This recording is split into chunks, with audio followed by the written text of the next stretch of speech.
मित्रहो, आपल्या भारतीय संस्कृतीनुसार जर आपल्यातील एखादी व्यक्ती मरण पावली तर आपल्याकडे अगदी विधिवत त्या व्यक्तीवर अंत्यसंस्कार केले जातात आणि मग आयुष्यभरासाठी त्या व्यक्तीशिवाय फक्त त्याच्या आठवणी स्मरणात ठेवून आपण जगतो। पण तुम्हाला माहिती आहे का की या जगात असं एक ठिकाण आहे जिथे लोक त्यांच्या घरातील निधन झालेल्या व्यक्तीसोबत म्हणजेच डेड बॉडी सोबत राहतात, बोलतात, त्यांच्यासोबत जेवतात, फोटो काढतात। इतकंच नाही तर त्यांना भेटवस्तू सुद्धा देतात। हे ऐकून तुम्हाला काहीतरी विचित्र वाटलं असेलच। तर या व्हिडिओमध्ये आपण ही प्रथा नेमकी काय आहे, हे ठिकाण नेमकं कुठे आहे याबद्दल सविस्तररित्या जाणून घेऊयात। नमस्कार, मी साहिल खरे अनटोल्डमध्ये तुम्हा सगळ्यांचं मनपूर्वक स्वागत। घरातील मृत व्यक्तीचा मृतदेह एखाद्या जिवंत माणसाप्रमाणे घरात ठेवणं, त्याच्याबरोबर सहपरिवार जेवण करणं ही जगावेगळी प्रथा इंडोनेशियातील सुलावेसी बेटावरील ताना तोराजन म्हणून ओळखल्या जाणाऱ्या एका आदिवासी संस्कृतीत पाळली जाते। ही प्रथा मेनेने या नावाने ओळखली जाते। या प्रथेनुसार तोरोजा येथील लोक त्यांच्या घरातील मृत व्यक्तीला किंवा नातेवाईकांना एखाद्या जिवंत माणसाप्रमाणे वागवतात, त्यांच्या मृतदेहाचं जतन करतात, त्यांची निगा राखतात। 3 वर्षातून एकदा येथील लोक दफन केलेला मृतदेह साफ करतात आणि त्याचे कपडे बदलतात। तोरोजा येथील लोकांची मान्यता आहे की मृत्यू हा शेवट नसून तो एखाद्या व्यक्तीच्या जीवनातील दुसरा टप्पा आहे।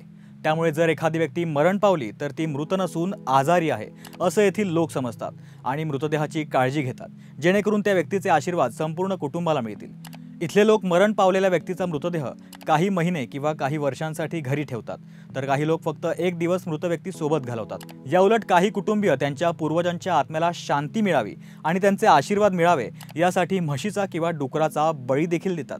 आता ही माहिती ऐकून तुम्हाला साहजिकच हा प्रश्न पडला असेलच की मेनेने या प्रथेला सुरुवात कशी झाली।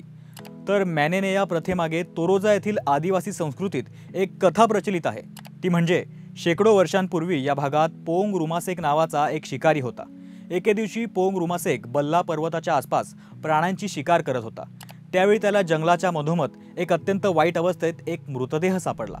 पोंग रुमासेकने तो मृतदेह ताब्यात घेतला, त्या मृतदेहाला स्वतःचे कपडे घातले आणि त्याचं योग्यरित्या जतन केलं। पोंग रुमासेक जेव्हा घरी परतला तेव्हा त्याच्या निदर्शनास आलं की त्याच्या शेतात भरभरून पीक आलंय। यानंतर जेव्हा तो शिकारीसाठी जंगलात जायचा तेव्हा त्याला लगेचच शिकार करण्यात यश देखील मिळायचं। एकंदरीत पोंग रुमासेकची भरभराट होऊ लागली।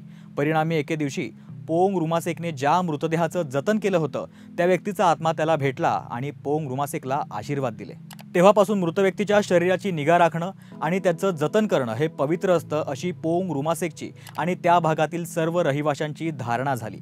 पोंग रुमासेकच्या याच कथेच्या आधारे इंडोनेशियातील बरुप्पू आणि उत्तर तोरोजा येथील रहिवासी ही परंपरा पाळतात, कारण त्यांचा असा दृढ विश्वास आहे की आपले पूर्वज हे मृत्यूनंतर देव बनले आहेत। जर आपण त्यांच्या मृतदेहाचं जतन केलं आणि त्यांची निगा राखली तर ते आपल्याला नेहमीच आशीर्वाद देतात। तुम्हाला जर हा व्हिडिओ आवडला असेल तर लोकशाही फ्रेंडलीच्या YouTube चॅनलला लाईक करा, शेअर करा आणि सबस्क्राईब सुद्धा करा।